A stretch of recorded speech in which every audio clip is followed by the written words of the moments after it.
20,000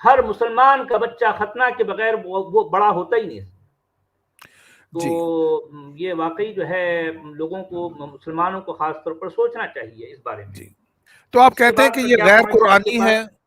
جی ہاں، غیر قرآنی بھی ہے، غیر فطری بھی ہے، غیر منطقی بھی ہے، غیر عقلی بھی ہے، اور غیر انسانی بھی ہے. جی ٹھیک ہو گیا. سچ والا جی دوسرا میرا سوال یہ ہے، کچھ لوگ کہتے ہیں کہ قرآن میں صرف 3 نمازوں کا حکم ہے اور نماز کی کوئی طریقہ یا حیت قرآن سے ثابت نہیں ہے، تو پھر 5 نمازیں اور اس طرح کے اتنے فرض، اتنی سنت، اتنے وتر ہیں، یہ کب کہاں سے اسلام میں آئیں؟ اور کیا آج ہم چلتے پھرتے اپنی سمجھ کے مطابق خدا کو یاد کر کے 3 وقت نماز ادا کر سکتے ہیں؟ پلیز. دیکھیے، قرآن میں جہاں تک نماز یا نماز کے پڑھنے کی بات ہے، اس کا ہم کو کوئی ذکر نہیں ملتا. قرآن صلاۃ کا لفظ تو استعمال کرتا ہے اور بار بار کرتا ہے، لگ بھگ یہ جو ہے 97 ٹائم جو ہے یہ لفظ ریپیٹ ہوا ہے قرآن میں. جی لیکن اس کے باوجود ہمیں یہ کلیئرٹی کے ساتھ پتہ نہیں چلتا کہ الصلاۃ اصل میں ہے کیا. کوئی جو ہے اس کی ڈیفینیشن ہم کو قرآن میں نہیں ملتی. تو اب رہی بات یہ جو مسلمانوں کی جو ہے یہ سواد اعظم، ان کا مین اسٹریم جو ہے، جو نماز پڑھنے کے حوالے سے یہ الصلاۃ کا ترجمہ کرتا ہے، اور وہ اس کو دن میں 5 بار جو ہے لاگو کرتا ہے، اور اس میں اس کی رکعتیں ہیں، اس کے پڑھنے کے طریقے ہیں، اس کے رکوع و سجود ہیں، اس کا قیام ہے، اس کا کیا کیا ساری چیزیں. یہ اس طرح کی جتنی باتیں آپ نے ہم جو جانتے ہیں، وہ قرآن اس سے خالی پڑا ہے. یعنی جی گویا کہ اگر میں مختصر کہوں تو مسلمانوں کی اس نماز پڑھنے کی رسم سے پورا قرآن خالی پڑا ہے. قرآن نماز پڑھنے کو نہ جانتا ہے نہ پہچانتا ہے. یہ ہے حقیقت. تو سچولا جی، اگر قرآن میں اللہ پاک نے یہ حکم دیا کہ صبح اٹھ کے اپنے رب کو یاد کرو اور نماز پڑھو، تو اگر میں کرسی پر بیٹھ کر یا اپنے بیڈ پہ رب کو یاد کرتا ہوں، تقوی اپنے دل میں لے کے آتا ہوں، تو کیا وہ خدا کا حکم پورا نہیں ہو جاتا؟ اسی طرح اگر دوپہر کو میں چلتے پھرتے اپنے آفس کے کام کے وقت اپنے رب کو یاد کر لیتا ہوں، تو کیا میں کوئی غیر قرآنی بات تو نہیں کر رہا، یہ عمل تو نہیں کر رہا غیر قرآنی؟ نہیں، آپ کی بات صحیح ہے. اگر جو ہے یہ اشارہ قرآن کا لکھنے والا ہمیں یہ دیتا ہے، تو اس کا مطلب اگر ہم اتنا کر لیتے ہیں تو قرآن کے اس جو حکم ہے یا قرآن کا یہ جو اشارہ ہے، اس پر جو ہے ایک مسلمان عمل کر لیا، اتنا کافی ہے. اب جی جتنا کچھ بالکل. جو ہے ہم نماز کے حوالے سے کرتے ہیں، وہ اصل میں غیر قرآنی عمل ہے، جس کا قرآن سے کوئی تعلق نہیں. جی. اور سچ والا جی، قرآن میں جو میں نے ذاتی طور پہ پڑھا کہ صرف 3 جگہ 3 مرتبہ نماز کا حکم آتا ہے: صبح طلوع آفتاب، اور اس کے بعد مڈ ڈے جب سورج سینٹر میں آ جائے، اور غروب آفتاب. تو آپ بھی کچھ اس کے بارے میں کہیں گے کہ 3 سے 5 کیسے ہوگی نمازیں؟ ہاں، 3 سے 5 ہو گئی، وہ تو ایک الگ کہانی ہے. لیکن ایون 3 بار بھی جو قرآن میں اس کا اشارہ ملتا ہے، اس میں بھی یہ پتہ نہیں چلتا کہ آخر کرنا کیا ہے. اب اگر کوئی شخص یعنی وہ چاہے کہ جو ہے قرآن کے ان بیانات پر عمل کرے، تو میں سمجھتا ہوں کہ اتنا کافی ہے کہ وہ جو ہے ذکر کرے، یا پھر جو ہے اپنے آپ کو جسے وہ اللہ سمجھتا ہے اس سے جوڑ لے، جس کسی حالت میں ہو. اگر وہ چاہا تو جو ہے بیٹھا ہوا ہے، لیٹا ہوا ہے، اور اپنے دل کی صفائی کی خاطر، تقوی حاصل کرنے کی خاطر اگر وہ یہ عمل کرتا ہے، تو میں سمجھتا ہوں کہ قرآن کے اس عمل پر اس کا عمل ہو گیا. اتنا کافی ہے. جی. کافی سچ ہے والا اتنا. جی، ایک اور بات بتا دیں کہ ہمیں بچپن سے کہا گیا کہ نماز جنت کی کنجی ہے. تو کیا ایمانداری، سچائی، نیکی وہ جنت کی کنجی نہیں ہے؟ اب مسلمان جھوٹ بولنے پہ لگے ہوئے ہیں، ملاوٹ کرنے سے باز نہیں آتے، تو کیا نماز جنت کی کنجی ہے؟ میں جھوٹ بول کے، بے ایمانیاں کر کے، اپنے تمام بھائیوں کا حق مار کے، تو کیا پھر بھی میں نماز پڑھ کے جنت میں چلا جاؤں گا؟ کیا اس جگہ پہ آپ اس پوائنٹ پہ کچھ کہنا چاہیں گے پلیز؟ Thank you. دیکھیے، نماز جنت کی کنجی جو کہا گیا ہے، یہ دراصل بالکل ایک یوں سمجھیے کہ غیر اسلامی، غیر قرآنی سوچ ہے. قرآن یعنی صلاۃ کو اس انداز میں بیان نہیں کرتا، بلکہ عام طور پر قرآن صلاۃ کے ساتھ اقامت کا لفظ استعمال کرتا ہے. یعنی صلاۃ قائم کرنی ہے. تو اب یہ دیکھیے کہ نماز جنت کی کنجی ہے اور اس طرح کی باتیں، ایسے فقرے، یہ دراصل جو ہے قرآن کی جو بنیادی سوچ ہے اس کے بالکل منافی ہے، بالکل خلاف ہے. تو اس جی اعتبار سے میں کہوں گا کہ یہ باتیں قرآن کے بالکل خلاف جاتی ہیں. جی ٹھیک ہو گیا. سچ والا جی، اب تیسرا پوائنٹ تھا ہمارا روزے کا، کہ روزے کا قرآن میں حکم ہے لیکن یہ نہیں بتایا گیا کہ روزہ 12 سال کی عمر سے شروع کرنا ہے، 10 سال کی عمر سے، یا کب سے. اب اگر 9 سال کی بچی کو حیض آ گیا، آپ کہتے ہیں جی شادی کے لیے تیار ہو گئی ہے، حالانکہ اس کی باڈی کی ڈیولپمنٹ نہیں ہوئی، تو کیا وہ روزہ رکھنے کے لیے بھی 9 سال کا بچہ یا بچی تیار ہو گئی؟ ایک تو یہ مسئلہ. دوسرا، ایک بندے کی 90-95 سال عمر ہو جاتی ہے، تو کیا پھر بھی وہ روزے رکھتا چلا جائے؟ اور تیسرا میرا کنسرن اس پہ یہ تھا کہ روزے میں کیا انسان پانی پی لینے کی اجازت نہیں ہونی چاہیے؟ آپ بھوکے ہیں، پانی ایک بنیادی چیز ہے کہ جس کو روکنا کوئی عبادت نہیں ہے بلکہ ایک ظلم اور زیادتی ہے. تو اس بارے میں کیا کہیں کہ اگر آپ فتویٰ دینے کی بات میں اگر آپ سے کہوں، وہ کہ آپ سے میں نے پوچھا تو آپ نے کہا کہ آپ فتویٰ نہیں دے سکتے، آپ صرف ڈسکس کریں گے، لیکن کیا آپ یہ کہہ سکتے ہیں کہ روزے میں پانی پی لیا جائے تو پھر بھی روزہ قائم رہ سکتا ہے اور ایک عبادت ہو سکتی ہے خدا کے حضور میں؟ اس پہ پلیز بات کر دیں. Thank you. دیکھیں، قرآن میں الصیام یا الصوم کا لفظ آتا ہے. جی قرآن اس کو بطور حکم تو نہیں بلکہ یہ کہتا ہے ایک نصیحت کے طور پر، اور یہ بات بتاتا ہے یا ایھا الذین آمنوا کتب علیکم الصیام کما کتب علی الذین من قبلکم لعلکم جی تتقون. تو اس اعتبار سے اس آیت کی روح سے الصوم یا الصیام کا جو بنیادی یعنی منتج ہے، اس کا جو اصل نتیجہ ہے وہ ہے تقوی. جی وہ دل کی پرہیزگاری، یعنی اندرون کی صفائی، یہ ہے اصل میں یعنی مطلب صوم یا سیام کا اصل مقصد. لیکن اس مقصد کو تو کہیں اور رکھا گیا، لیکن ہمارے علماء فقہا صوم کے معنی میں صوم کا ترجمہ کرتے ہوئے جو روزہ بتاتے ہیں اور روزے کی تعریف یہ کرتے ہیں، روزے کی تعریف کرتے ہوئے یہ بتاتے ہیں کہ فلاں وقت سے فلاں وقت تک کھانے پینے اور جماع کرنے سے رکنے کا نام صوم یا سیام ہے یا روزہ ہے. بالکل. تو یہ یعنی صوم کی یہ تعریف جو ہمارے علماء اور فقہا بتاتے ہیں، یہ سراسر غیر قرآنی ہے، قرآن کے منافی ہے.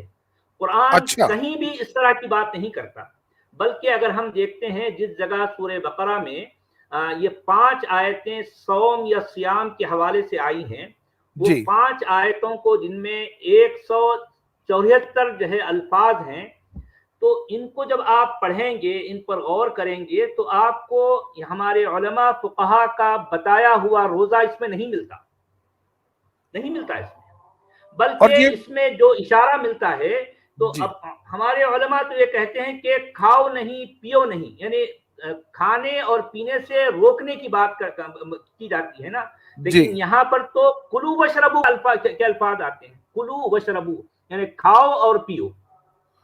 تو اس کا مطلب یہ ہے کہ قرآن کے لکھنے والے کے نزدیک صوم یا سیام کچھ اور ہی ہے، ہمارے علماء نے اس کو کچھ سے کچھ بنا ڈالا. یہ واقعی جو ہے یہ بڑی جو ہے گمبھیر بات ہے. اور جی پھر جس طرح سے آپ نے فرمایا کہ یہ گرمی کا موسم ہے اور دن اتنا لمبا ہے، اور جو ہے ایک یوں سمجھیے کہ ایک آدمی محنت کش ہے، وہ دن جی بھر جو ہے محنت کرتا ہے، جسمانی محنت، اور اس کا پسینہ نکلتا ہے اور وہ پانی نہ پینے کی وجہ سے نڈھال ہو جاتا ہے. جی تو یہ ایک طرح کا ظلم ہے اور اس کا حاصل کچھ بھی نہیں ہے. تو جی میں خود بھی یہ کہوں گا کہ یہ جو عمل مسلمان روزے کے جو ہے نام سے اور قرآن پر جو ہے ایک الزام لگاتے ہوئے کرتے ہیں، وہ دراصل غیر قرآنی عمل ہے. اگر وہ ان کو بھوکا رہنا ہے تو رہیں ضرور، لیکن اپنے آپ کو یہ جو لکوڈ ہے اس سے جو ہے محروم نہ رکھیں. دن کے جی وقت بالکل. انسان کو چاہیے کہ کچھ نہ کچھ لکوڈ لے، جیسا پانی ہے یا اور بھی کوئی جو ہے اس طرح کی مشروبات ہیں، یہ جو ہے اس کی جسم کی ضرورت ہے. اگر وہ کوئی کسی سالڈ جو ہے فوڈ سے اپنے آپ کو بچاتا ہے، روکتا ہے، تو ٹھیک ہے، اس کی مرضی، لیکن لکوڈ سے نہیں رکنا چاہیے.